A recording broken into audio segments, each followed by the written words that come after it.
This is another picture of Cyprus, and there's a fort there that, you could see that it's fortified to defend the island of Cyprus, but they call this tower right here, uh, that tower, my finger got chopped off, but that tower, Othello's Tower. It's older than Shakespeare's play, but they renamed it Othello's Tower after the play, took place in Cyprus. So that's a pretty cool thing to know. And then this is the Mediterranean over here. So I just try to bring you a different image every day, something different. I remembered over the break that I told you I was going to do a poem every day, and I totally blew that. I'll start with a poem a day next week. Y'all remind me. I just got back into town last night at 11 p.m., so I didn't prepare a poem for today, or I would have, because I thought about it over the break. All right, let me share. I have some things to go through with you.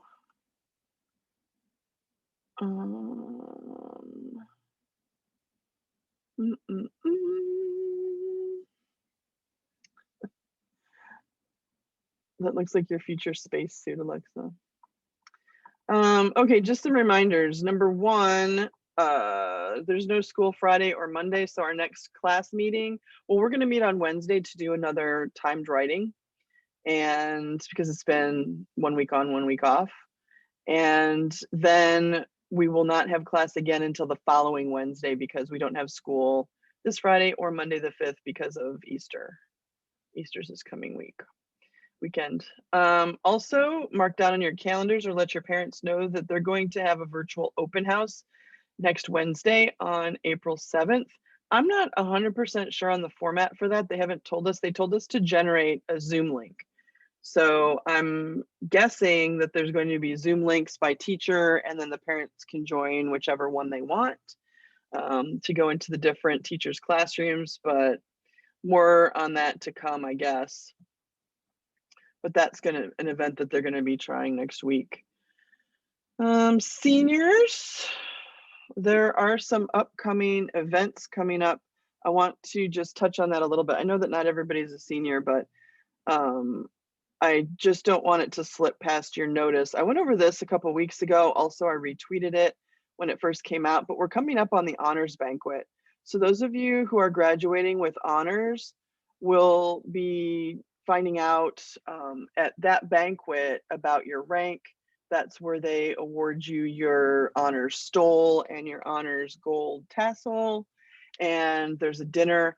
I'm not sure what that's going to look like this year. They have it set up for the Heinz Center on that day, but that's in 2 weeks. So watch your email. I'm sure your counselor or somebody from the counseling department will be inviting you if you are graduating with honors. They'll be doing the top 25. They'll be doing the valedictorian and salutatorian and announcing them also at that banquet. So I'm assuming that they'll have masks and social distancing in place for that. I have an email into the counseling department to find out what that's going to look like and how you're supposed to get invited and know all the details about that. So I'm sure they're already planning it, but I will let you know. We've gone over these other ones and all the rest of them are in May. So I'm not really going to touch base on those, but I just wanted to remind you that this one's coming up for the honors, those that are graduating with honors. And that's a cap and gown event. So if you should have picked up your cap and gown last Friday. And if you read the package, it will tell you to take your gown out immediately and hang it up, because it's polyester and you need to let the wrinkles, kind of fall out of it. Otherwise, you're going to be that embarrassing person with all the squares on your gown when you show up. I know that a lot of people don't care. They'll just throw it in the back of their car, but the cap and gown is a symbol of accomplishment. And it's sort of like the way that you treat your cap and gown and what you wear with your cap and gown, by dressing up underneath it, reflects how you feel about your own accomplishments. So there's always, somebody who's wearing, like some slides with their cap and gown or something. And I just think that it reflects on their own work, really. It's an ancient symbol going all the way back to medieval times. They wore those. So, you know, it's a good rite of passage. Yes, you got one when you were in kindergarten, but I don't think you understood it when you were in kindergarten. They just plopped that thing on your head and said, walk over there, and you grabbed a piece of paper and whatever, A, B, C, D. But now we have, you know, more meaning to that whole regalia. So get those out. You can press them, but be careful because your iron will probably melt it. So get a or get your mom to do it, or get like a pillowcase to put between the iron and the gown itself. But you shouldn't have any wrinkles in it. Same thing with the honors sash. Once you get your honors stole, it's going to have a little line in it from where it was folded in whatever they had them, wherever they received them in. So you can iron those out too, so that you look super smooth and awesome for all your graduation events, and your pride will be showing. It's just because they'll be taking a lot of pictures of you too, right? The other thing that I wanted to talk about for seniors is senior wall. You guys might not know because you have never been to my classroom really. Well, except Renee was in my classroom for about 10 minutes once. That there's a tradition that goes back all the way to our first graduating class in my classroom. And that is that I always let the seniors take a block and paint it. And if you have older brothers and sisters that were in my class, then you might already know that, or they might tell you that they did that if you ask them. But right now, the day before spring break, I painted, I'll turn this around. Oh, that's not gonna work if that's on.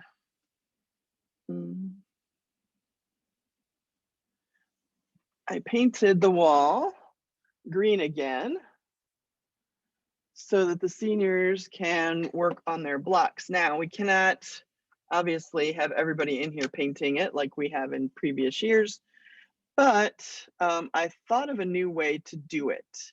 So let me show you. First, I want to share with you the slideshow of all the different classes. It's right here if you want to watch it too. Put it on your own computer. But back in 2004, when we had our first graduating class, they wanted us to start making some of the traditions that happen here at the school. And there's a lot of things that happen that you don't know that we specifically put into place, like some of the dances that the starlets do, some of the cheers, some of, you know, like the alma mater, all those songs, we came up with them in the first years of the school. And the principal at the time, Mrs. Peterson, asked us to kind of think of something special for the seniors that year that they were graduating. And so I decided I was going to let them paint the wall in my classroom. And so the first year, they, I don't think this is the finished one. I have to go back into the basement or something and try to find the archive of it. But I told them that I wanted them to just, they get one block and you could just paint your name or something that you like or whatever. And I painted at the top the class of, I have to find the 2004 final. I think it might be on an old USB or something back home. But ever since then, every single year, we have had the seniors painting. And we usually start it the week before spring break. And we did this year. I'll get to the 2021 in a second. But this is a class of 2005. Mr. Kalunga was in the class of 2005. I don't know if you know, he was in my class back then, in my AP class. This is his block. I went and I found it. This is Mr. Kalunga's block. It's a little blurry because I had to really get in there on the image, but he put Vini Vidi Vici, which is I came, I saw, I conquered. Because, well, I guess because he was a valedictorian, and his friends, I guess, pictures of his friends and people like that. 2006, 7 really exploded there. They got a lot of creativity happening. 2008, I bet you don't know who was in the class of 2008. Mrs. Ellis was in my class in 2008, and that's her block from all the way back when she was a senior. 2009, we had the swine flu. We were out for a week and a half in May, so not everybody got to finish that year. 2010, 11, that was the first year that they covered the whole wall in my classroom. That was their goal, and they achieved it. Twitter was really blowing up back then, and so over here, can you see that there's like a Twitter square, and they were all putting their handles in there. 2012 pretty much filled up the whole thing. They were starting to put in colleges, and then all the people who decided to go to that school who had confirmed went ahead and put their names in there. They also did a portrait of me. I don't know if you could see that. That was a surprise. I didn't know that they had done that. They kept covering it up with paper and I didn't notice. I guess I should have been more observant. And then they all wrote notes around it and I cried. 13 was our 10th graduating class. 14,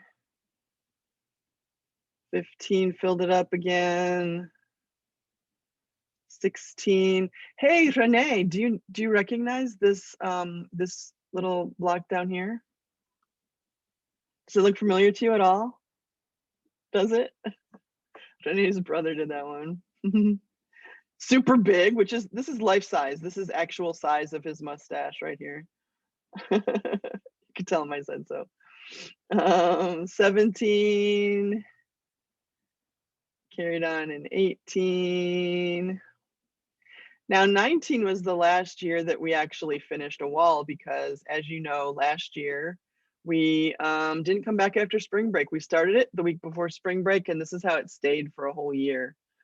So what I'm saying is I want to give the seniors an opportunity to participate in this tradition, but we can't just have everybody come in here and start painting. It would be too close proximity. So I found a solution, and the solution is that you can make your own block, and I'm going to have 2 days in May, the 7th and the 8th, where you can drop in whenever it's convenient and come and put your block up on the wall in my classroom. And so it will like be a facsimile of the fact that we painted it. So some people put their names, the schools they're going to, stuff they like. Some are artists and they want to do a scene. This is not for a grade. This is not anything that's required. It's just participating in this ongoing project that I've had going on for 16 years now. So if you want to do that, then the dimensions are 8 inches tall by 15.5 wide. I put them in here.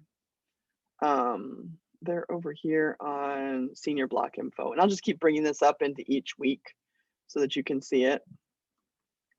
And then on those days, I'm going to have some goodie bags, and whenever you have time on May 7th or May 8th, which is a Friday and a Saturday, you can just drop by, come on in and put up your block, and I have a little gift for you, and maybe I'll get to meet some of you for the first time in person, which is weird, but anyway, I already have permission that we can do that. I'll go ahead and put in, this is 2021, right? I don't know what it's going to look like.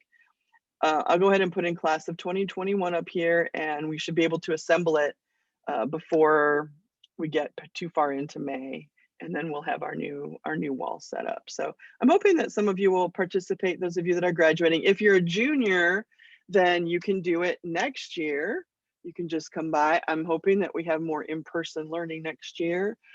Or if you're taking my independent studies class, then you'll already be here.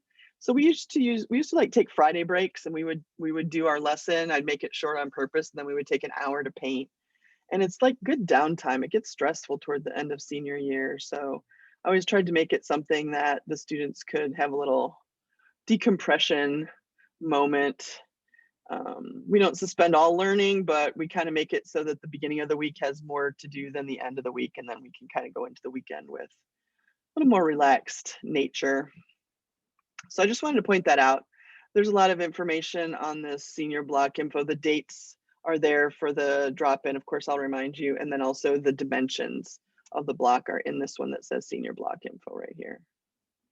So I just thought I would share that with you. I know that not everybody's going to be doing that this year, but the seniors might want to know about that. So I thought I'd go through it.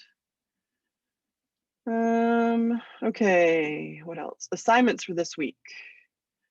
Go ahead, if you have questions, let me know. Assignments for this week, we only have formatives today and Wednesday because of the short week. So don't worry about Friday. Next week we'll only have Wednesday. Is next week a B week?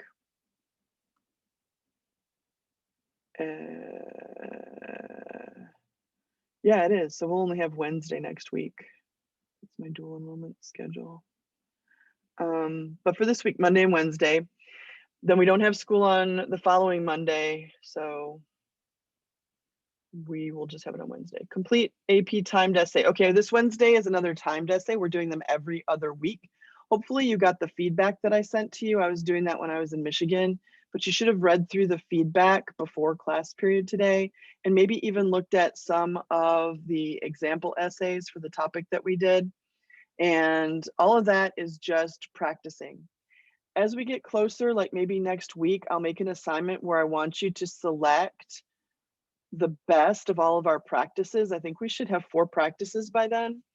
And I want you to choose the best one, and you'll be submitting that one, and it will be for a grade. But I'm going to let you pick which one you want to submit. Obviously, submit the best one. So all these practices count toward improving for the AP exam, but I don't want to grade all of them. I mean, I graded all of them by giving you a score, but I don't want to put all of them in the grade book because we're kind of practicing and learning and trying things out, and I don't want that to affect your overall grade. So probably next week, I'll make an assignment where you can choose the practice that you think was your best, and you'll submit that one as your grade. You don't need to redo it. I think we're learning enough as we go through practicing that it's not going to be a revision situation. You'll just have to look back over them and decide which one is the best one out of the 4, and then you'll submit that one, and whatever that score was would be the grade that I record in the grade book for the 6 weeks, because 6 weeks ends on the 16th, I think. I have to stay hydrated. So we're going to do another timed essay. It will be prose again. So we will have done 2 poetry and 2 prose by the time that you need to select one to turn it in. And then I think after that, we'll start looking at question 3 and start talking about ways that you can approach question 3, what's expected in question 3. And then whatever weeks we have left, we'll just rotate the different types just to give us all kinds of different practice. We need to talk about multiple choice too. So I'll be throwing that in there on some Wednesdays, but pretty much every other Wednesday from here on out. Also this week, you need to read Act 4 and complete the study guide for Othello. This week, Act 4 is kind of short. So I combined the study guide and the reading. You can even do the study guide as you read if you want. But waiting another week would just be extending Act 4 longer than we need to. Plus, we don't have class again until next Wednesday. So would like for you to read Act 4 of Othello. The focus for that reading is on, what did I write on here? I put it down here in the assignments. Focus on the ways that Iago continues to pursue his goal, like ruining Othello, and the effects that his efforts have on the other characters. So how is his plotting starting to affect all the other characters as we see in Act 4? So that I always like to give like a little focus for your reading so you have something to be looking for and making notes about and highlighting or whatever. What else is under the assignments? That's it. That is it. So for today in class, I want to do 2 things. I want to go over the study guide for Act 3. That one you should have turned in on Saturday. And I also want to kind of talk about character development and see where you are with your notes on that topic a little bit. So let me go ahead and open up my copy of the Act 3 study guide right here. You should be able to open yours up. I haven't graded them, but I think you can still open yours up, right? So I always like to do multimedia stuff. It's kind of boring to just ask questions and get answers. So I always like to pick up on stuff like images. So that's usually where I start. Act 3 is an important act in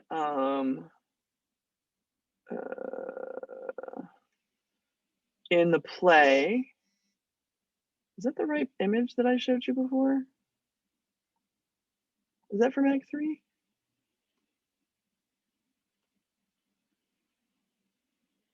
It looked like it was from Act 4. Hold on.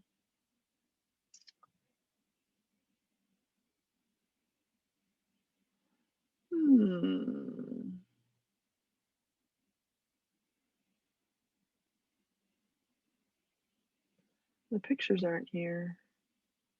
Usually I have the pictures right there. That's weird. I don't think that's the picture that I gave you, is it? Does anybody recognize that? What about this one? Yeah, those are from Act 3. Oh, okay. All right, so let's go back and look at them. Let me go back to the previous one. So this one is depicting Othello and Desdemona. And who do we have here in the back? Emilia, I think. Yeah, I think you're right. And you can see she's got a handkerchief in her hand kind of to the side there, right?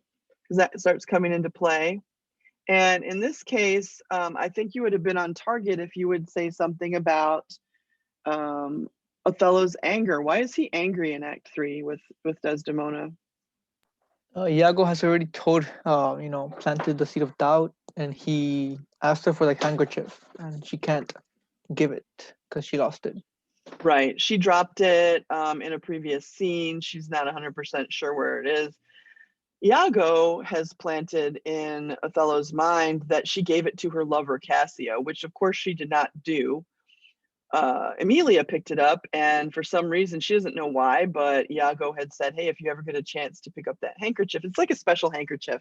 It's got meaning to their relationship. It's embroidered in a certain way that it's really a unique kind of little gift.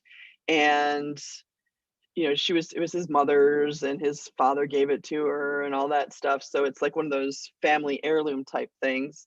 And when she can't produce it, it seems to him that what Iago said was true, and that she gave it to her lover Cassio, which would be pretty offensive if you're Othello, that your wife gave the first gift that she ever got from you away to her lover. That's a pretty bold move. But Iago makes it seem like that happened. He even plants the handkerchief in Cassio's, rooms, and so that it can be discovered. And so that's part of his plotting. And here she is saying, "What are you so upset about a handkerchief? I have it." And he's like, "Well, then show it to me, right? Show me the handkerchief." And she can't because it's been lost. But I think we can kind of see over here in the shadows, Emilia. Emilia is a character. I feel like she's like sort of torn between two spots, right? I don't know if there's a question about this on the study guide for Act 3, but I feel like she is a good friend and sort of loyal companion to Desdemona, except for the handkerchief part. But I don't think she knew what she was getting into with the handkerchief part. I don't think she knew what her husband was going to do with it. And so she's got this loyalty to Iago, but she's also got this loyalty to Desdemona. And I think especially in Act 3 and Act 4, and really Act 5, that gets pulled a lot. Emilia is a character that we kind of overlook because Shakespeare just needs her to deliver the handkerchief more than anything. But I think that if we think about the dilemmas that she must have faced, she's a pretty interesting character. She's going to get more interesting in Act 5, but I feel like that's a good picture to depict that particular scene. And then this one is from the beginning of the act, right? Who do we have here? Iago and what's her face, Emilia? Mm-hmm. Yep, and here's the handkerchief, right? She's got it here behind her back. So she kind of teases him with it a little bit, and she says, "I've got something for you." He had asked for it a while back, but she wasn't able to get it. And now, since Desdemona dropped it, she picked it up and she's going to take it to him. It's a crucial moment in the play, and it's not foreshadowing as much as when we finish the play, we'll be able to look back and say that decision by Emilia was sort of the catalyst for the downfall. As much as Iago is trying to make the downfall happen, it becomes a lot more solid with the handkerchief. Because why? Well, because Othello wants the ocular proof, he tells Iago. He says, I want to see it. You can tell me all these things, but I'm not going to see it till I believe it. I'm not going to believe it till I see it.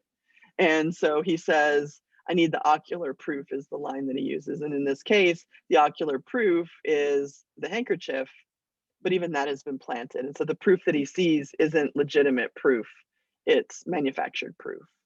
And he's going to see Cassio with the handkerchief, and also Cassio's mistress, Bianca, with the handkerchief. So it's like a total defilement of their relationship and the gift that he gave his wife.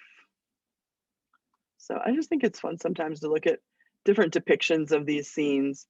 All right, so let's talk about the scenes a little bit. Are there any sections of, let's just start with scenes 1 and 2. Are there any elements of scene 1 and 2 that you want me to talk about over here in terms of, I know you already turned in your study guide, but are there any that you want me to spend a little more time talking about here? Could you go over question 4? Yeah, the musicians. So the musicians, at the beginning of the scene, remember that at the end of Act 2,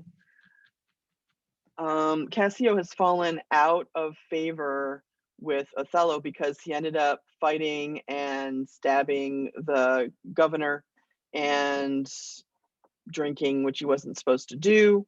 And so immediately Othello fires him, and he's out of favor with Othello. So he brings these musicians to Othello's house because he wants to ask Emilia if she will intercede for him, and he wants to speak to Desdemona. And he thinks if he talks to Desdemona, Cassio thinks that he can convince her to convince Othello to reinstate him.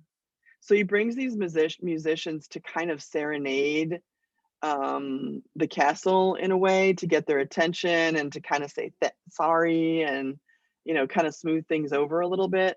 And that's why they're there. They're also comic relief. So sometimes they call them clowns, or there's clowns that are with them in their troupe. And that's just because Shakespeare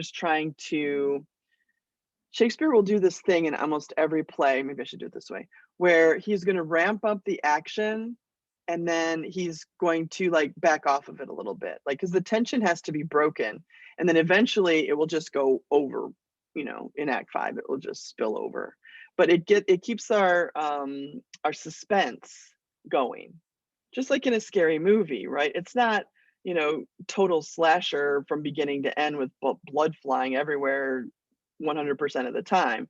It's kind of like, okay, exposition, the teenagers are driving to the woods, always something like that. Then, oh, they pass a sign that says mental hospital. Oh, okay. And then there's a crazy, person who's run away from the mental hospital. And so that gets your anxiety going. And then, there's just this tension and this intense situation. Then they hear a knock at the window and a crazy face in the window. And so it brings you all the way up to this emotional high point. But then what Shakespeare sort of pioneered is a back off of that. So then the next scene will be, oh, it was just an owl and we're going to sit around and play cards and joke around or get drunk or whatever they do in those movies. So the idea is that there's this sort of manipulation of the tension of the piece.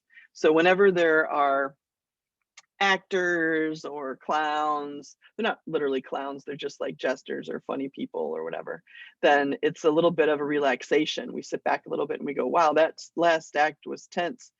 And then there's some, so that they can build it up again, and that suspense can continue to thrive in the piece. So that's the purpose. There's a plot purpose, and then there's sort of an audience purpose. What other ones?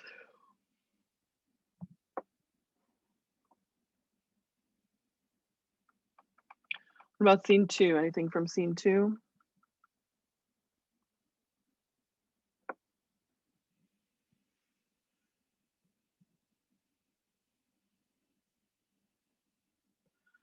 Okay, scene 3, the questions here involve, one of them involves a term that we learned in one of our formatives.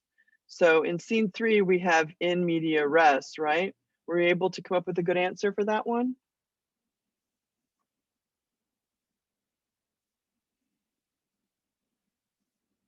What's been going on at the time that scene starts? I think Cassio and Desdemona have been talking. Mm-hmm. I think. Yeah. And so in that scene, there's already the idea that Desdemona is going to stand up for Cassio. This is a problem. She doesn't know that it's a problem. She thinks she's doing the right thing because, Cassio's pretty much of an upstanding guy. But it won't look like that to Othello because Iago's doing his manipulations. So Cassio and Desdemona, she agrees to go to Othello and say, I think you should reinstate him. I think you should give him his position back. And to Othello, because Iago's been working on him, it's going to sound like, put my lover back in his job. I want to be close to him. I want to make sure he's around.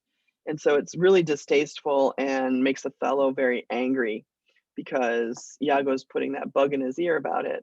And he's going to have the ocular proof coming up. So, yeah, the fact that Desdemona and Cassio she's already agreeing to help him get his position back.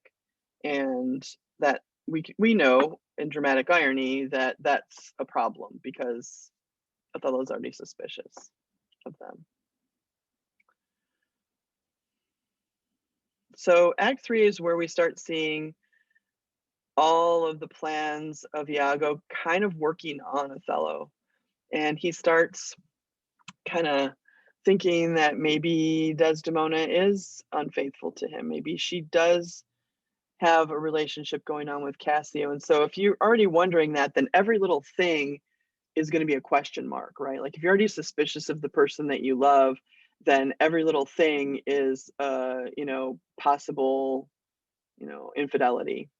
So this is the act where we start to see that reversal in Othello.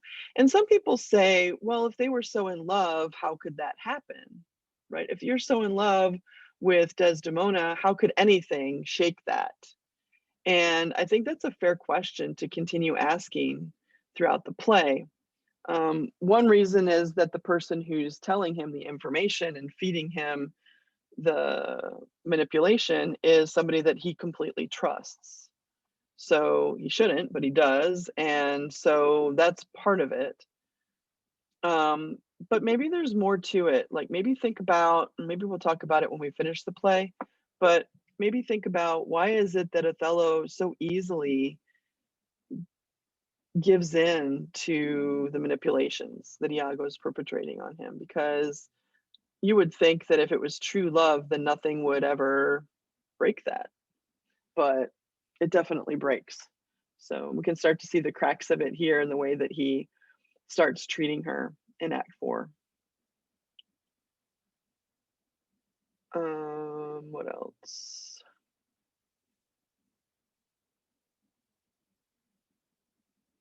Handkerchief comes into play toward the end of the act. I think scene 4 is that the scene where he gives Bianca the handkerchief in order to copy it. I think that's the scene. He likes it, and so he wants her to copy it. What did y'all think of the film? I thought the film was really, really good. Like it really like at least in my opinion, it really captured like what I was reading. Yeah. Like, it was like, oh, okay, it aligned with the text like really good, really well. I think it does too. It doesn't leave much out. I think also it's kind of good to see the scenery and the costumes. It gives you a visual for when you're reading and kind of helps your imagination as you're reading the rest of the play. Did anybody else have any comments on the film version? Oh, and then like, cause it's old, since it's like old English, like old, it kind of like hearing them speak, it kind of makes it easier to understand. Yeah, because you get the facial expressions and the way their voice is speaking helps you. Yeah, what they're looking at, how they're looking at each other, that kind of thing. Yeah, I recommend that version. We'll watch the last 2 acts together when we're done with the play, and that way you can kind of have a you know, we can round it out at the end and watch the last two. And as we wind down, after we finish Act 5, we'll do a few different activities to finish up Othello, but I think that should be one of them. We should finish watching the rest of it.